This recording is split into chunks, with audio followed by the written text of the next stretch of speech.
The drums stopped. Not gradually, not with ceremony. One morning in Istanbul, the morning practice in the barracks courtyard simply ceased. The silence stretched across the stone yard where footsteps had echoed for 300 years. In the pre-dawn dark, the commandant stood before a single document, a decree, unsigned, waiting. The smell of smoke from the guardhouse fires drifted across the compound. He held it between his palms. On the paper, 17 new regulations. 17 proposals to remake how the Ottoman soldier trained, obeyed, lived. Before the sun rose on that day, 3 of them would be quietly shelved. Before the week ended, 9 more would be rewritten beyond recognition.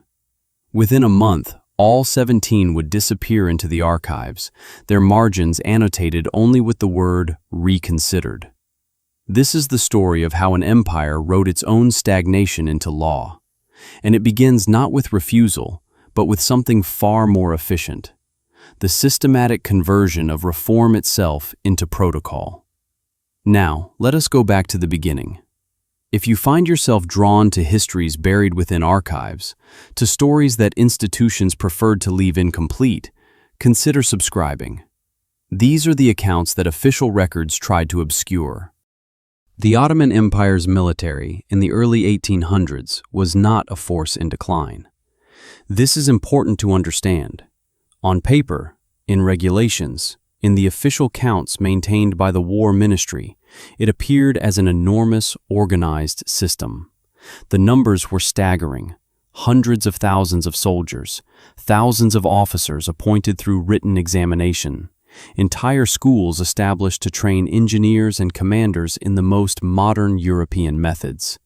The Topkapi Palace archives contain thousands upon thousands of pages detailing the structure, the hierarchy, the chains of command.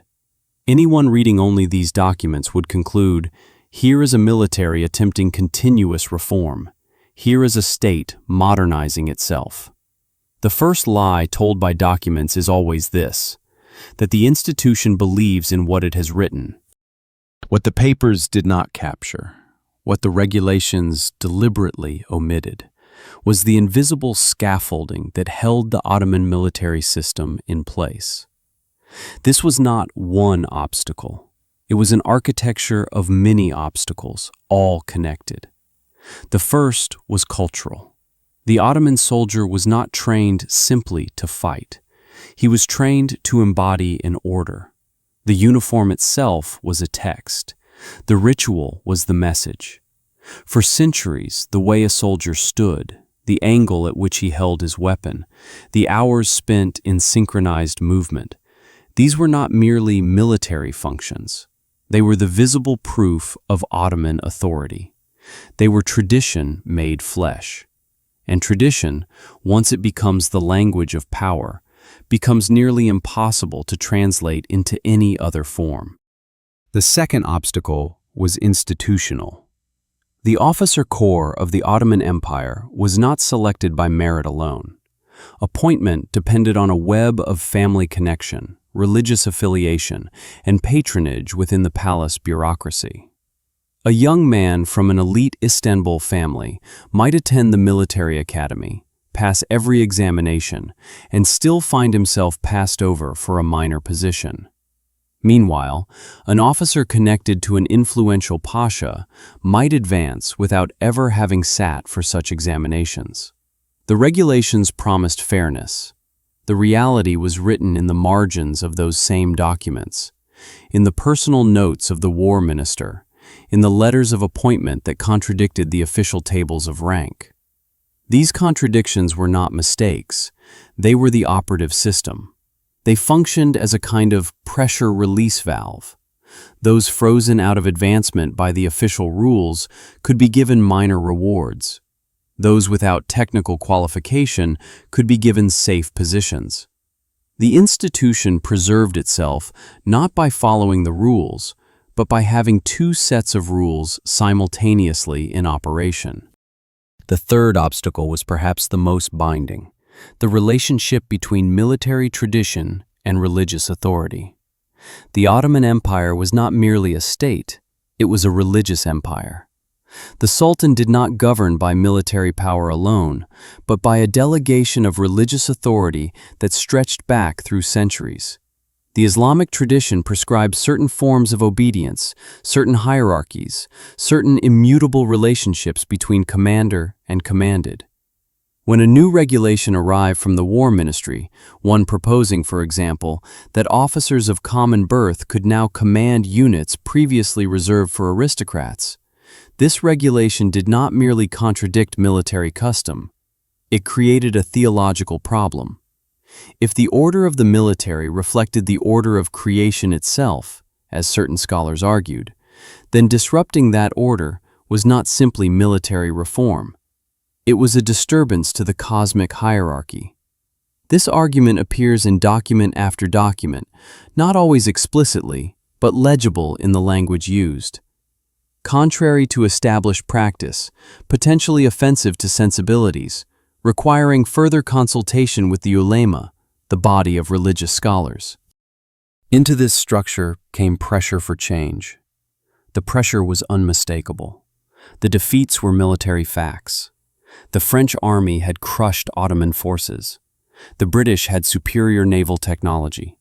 The Prussians had reorganized their entire military system and emerged as the dominant European power.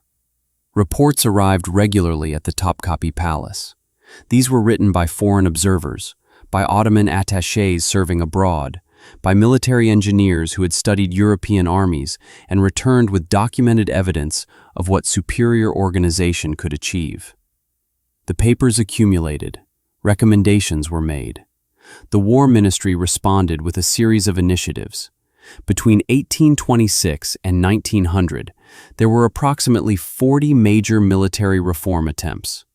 40 proposals to restructure ranks, to modernize equipment, to establish new training protocols, to bring Ottoman military practice into alignment with European standards. The documents exist. Their numbers are substantial. Their language is often forceful and clear. But here is what the archive also contains: the written record of why nearly all of them failed. These records take a specific form. They are rarely direct refusals. Instead, they are bureaucratic procedures. A reform proposal would arrive at the desk of a general.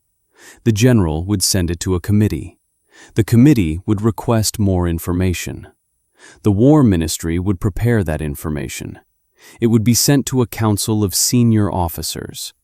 That council would issue a preliminary assessment, never a firm decision, always a matter requiring further deliberation. That assessment would then be forwarded to the palace.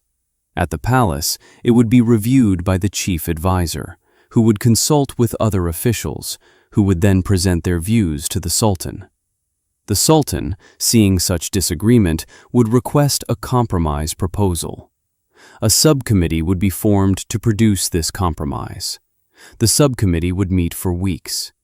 Their draft would go back to the original committee. The original committee would raise new objections. The correspondence would begin again. Meanwhile, years had passed. By the time a modified version of the original proposal was finally approved, European military practice had advanced further. The reform was obsolete before it was implemented. It would then be placed in practice for 6 months, deemed inadequate, and a new reform process would begin.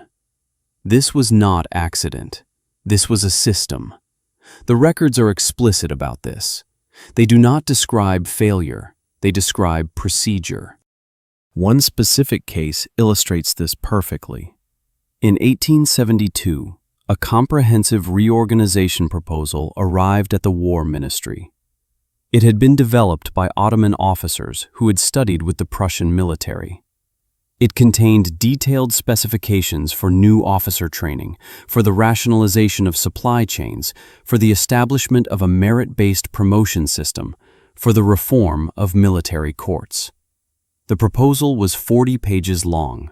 It was accompanied by supporting documents, including statistical analysis of Austrian and Prussian military organization. The War Ministry opened a file. The file number was recorded in the central registry.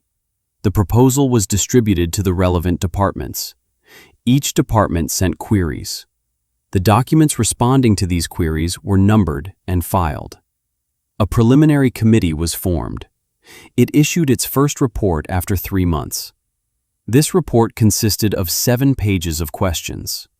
Each question went to a different section of the military bureaucracy. The sections responded with documents. These documents were compiled. A second committee was formed, composed partly of different members.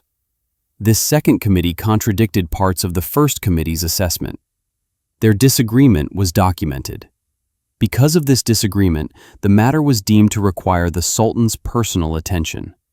The Sultan, when presented with the conflicting assessments, ordered yet another committee, composed of representatives from the conflicting sides. This third committee met for 8 months.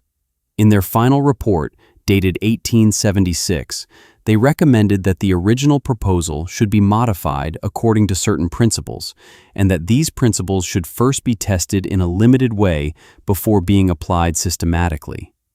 A test program was approved. The test program was to run for 2 years. During those 2 years, new tensions within the empire created political upheaval. The test program was suspended. When it was reinstated in 1879, its scope had been reduced.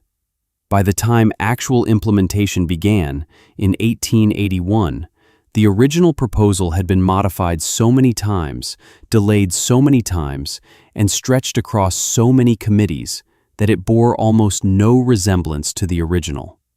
And yet, it was defended by officials as the fruition of the original vision, simply matured through proper deliberation. The archive reveals something crucial at this point in the examination. It is not that tradition was incompatible with change. Rather, tradition had become the language in which all arguments about change were made. A proposal to implement new training methods would not be defended as modern or efficient. Instead, it would be framed as a return to Ottoman principles as they were truly understood, or an implementation of regulations that have always existed in our legal tradition. A proposal that threatened certain officer families' advancement would not be openly defended on merit grounds. Instead, it would be softened by amendments protecting certain ranks or limiting its scope to new recruits. The system did not say no to reform. Instead, it said yes, but not yet. Yes, but only with these modifications. Yes, but only after further study. Yes, but this conflicts with another valued principle which must also be protected. Each of these statements was documented. Each was filed. Each created a kind of bureaucratic legitimacy for the delay itself. What makes this system particularly efficient is that it appears, on its surface, to be thoughtful and deliberative. The officers who served on these committees were not enemies of reform. Many of them were genuinely convinced that modernization was necessary. The war minister himself often championed reforms. The Sultan, in many cases, explicitly called for change. And yet, the system, the machinery of procedure, converted even these desires for reform into mechanisms of delay. A general might sincerely want to implement new tactics, but the moment he put this desire into writing, he had created a document. That document had to be circulated. That circulation required consensus from people who had not agreed to the reform. Finding that consensus required compromise. Compromise required revision. Revision created new problems. Each problem created a new procedural step. The very act of formalizing the desire for change meant putting it into the system that was designed to process change so slowly that it became meaningless. The psychological dimension of this becomes visible in the personal papers of officers who lived through it. These documents, letters, diary entries, official memoranda, reveal men who became aware that they were trapped in a machinery of their own creation. One senior officer, in a private letter to a friend, wrote in 1889, "I submitted my proposal for improving the training regimen 18 months ago. I have now heard from 4 separate committees. Each committee agrees that some change is necessary. No committee agrees on what change. I am told that this is prudence. I sometimes think it is paralysis dressed as wisdom." Another officer, in a later period, wrote, "We call our system deliberation. Perhaps it is. Or perhaps we have found a way to make the word deliberation do the work that a simple refusal used to do. The result is the same. Nothing changes. But now we have documentation proving how carefully we considered it." This is the moment where the nature of the system becomes clear. It is not that Ottoman military tradition was opposed to reform. It is that Ottoman military tradition had become encoded into a bureaucratic procedure that made reform itself into a process of endless redefinition. The tradition was not in the fighting techniques or the uniforms or even the values that officers consciously held. The tradition was in the method itself, in the way that change had to move through multiple layers of approval, each of which had the power to modify it, each of which had genuine reasons, connected to real institutional values and real concerns about stability, to introduce delay. The system was not designed by anyone to prevent reform. Rather, it evolved to protect everything simultaneously, to protect the authority of the Sultan, the prestige of the aristocratic officers, the influence of the religious scholars, the stability of the institution. The only thing that could not be protected was the ability to respond quickly to external threat. The effects of this system became increasingly visible as the 19th century proceeded. The Ottoman Empire faced military defeat after military defeat. The Russo-Turkish Wars of the 1870s produced documented military disasters. Officers filed reports analyzing what had gone wrong. These reports cited equipment failures, training deficiencies, and organizational problems. The War Ministry received these reports. It opened files. It formed committees. The committees produced documents describing what needed to change. These documents were then processed through the same machinery that had processed all previous reform attempts. As European powers grew stronger, the delays accumulated. What had taken 2 years to process in 1860 took 5 years by 1880, and 8 years by 1900. The system had not learned to move faster. It had only learned to create more elaborate documentation of its deliberations. At every stage of delay, there was a choice presented, often unspoken, sometimes only implied. A reformer could wait patiently for the system to reach consensus, accepting the time cost of bureaucratic deliberation. Or he could seek favor from powerful patrons, accepting the very patronage networks that had created the obstacles in the first place. Or he could implement the reform quietly, without formal approval, accepting the personal risk of acting outside established procedure. The system offered no direct refusal. Instead, it offered conditional pathways, each one a compromise with the very problems the reform intended to solve. Most officers chose the first option and waited. Some, desperate for change, chose the second and found themselves deepening the corruption they had hoped to cure. A few attempted the third and were quietly removed from service. But all roads led back through the same machinery. The system, in this way, possessed a terrible mercy. It did not crush those who came before it. It absorbed them. It offered them choices that appeared to respect their agency while ensuring that none of those choices would genuinely disrupt the institution. The reform advocate could feel that he had tried. The institution could feel that it had listened, and nothing would change. The records of this period contain something almost poignant, evidence that many people within the system recognized the problem and attempted to break through it. Sultan Abdul Hamid II, in particular, created several task forces specifically designed to bypass the traditional committees and implement reforms quickly. These task forces were set up with explicit authority to act without the usual layers of consultation. And yet, even with this direct authority, even with the Sultan's explicit will behind them, the reforms they attempted often stalled. Why? Because the officers they needed to carry out the reforms were products of the traditional system.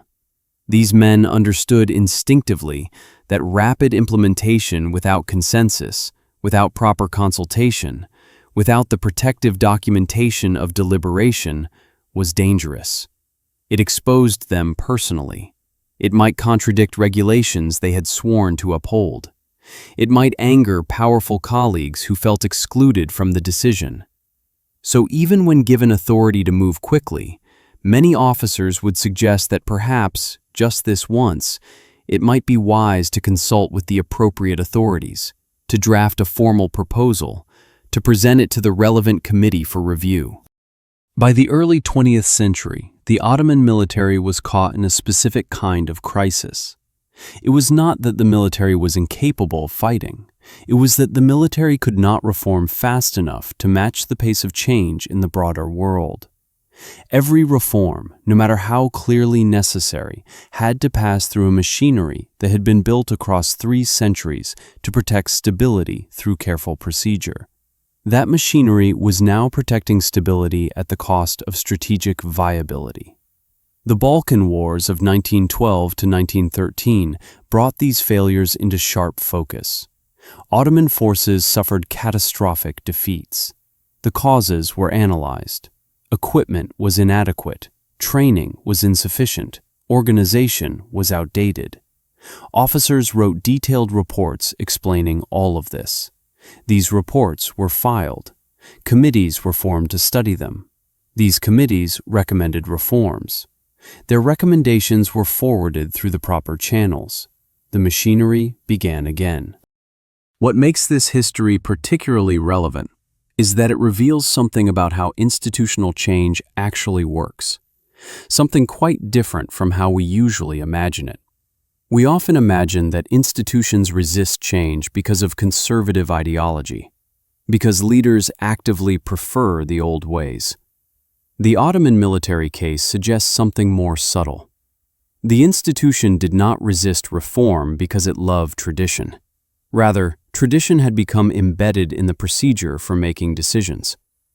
Any decision-making process that involves multiple layers of approval, that requires consensus from diverse interests, that privileges stability and careful deliberation, will naturally produce delay.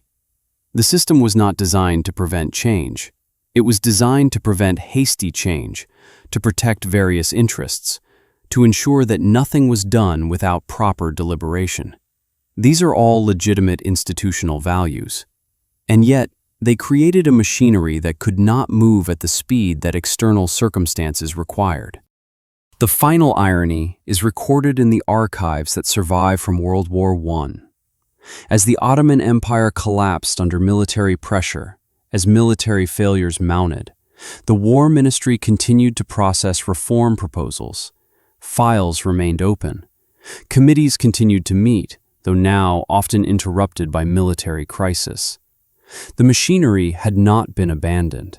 It was simply no longer capable of keeping pace with events. By then, it was too late for reform to matter. The empire itself was dissolving. The document that matters most in the end is not a reform proposal or an organizational chart or a regulation. It is the simple fact of military defeat, recorded in battle reports, in casualty lists, in the diplomatic notes of victorious powers. The archive of procedure had become, in the end, merely the decoration on a structure that had already failed. Yet there is something that remains in the record beyond the official defeats and the closed files. There are the letters. The letters from officers who saw what was happening. The marginal notes in documents where someone wrote, in a few words, something that contradicted the official line. The gaps in the registry, where files should have been kept but were not. The blank pages in yearly reports. These are not the dramatic surviving evidence of history. They are the quiet residue of recognition, moments where someone in the system saw what was happening and left a trace of it, even if only in a hastily written aside. These traces suggest that the tragedy of the Ottoman military was not that it clung to the past. It was that it had found a way to preserve itself that made it incapable of surviving change. And in that recognition, there is a question that reaches beyond history and into the present moment. We live in systems now that have their own procedures, their own layers of approval, their own machinery for deliberation. They operate differently than the Ottoman one. They move faster. They have electronic systems instead of filing cabinets. And yet, when we observe institutions that know what they must change and do not change, that recognize problems and do not solve them, that process reforms that disappear into bureaucracy, we might recognize something familiar in the mechanism itself. We might ask, is the problem always that people are unwilling to change? Or might the problem sometimes be that we have built procedures so elaborate, protections so complex, consultative machinery so dense, that change itself becomes impossible to execute, even when everyone within the institution theoretically agrees that change is necessary?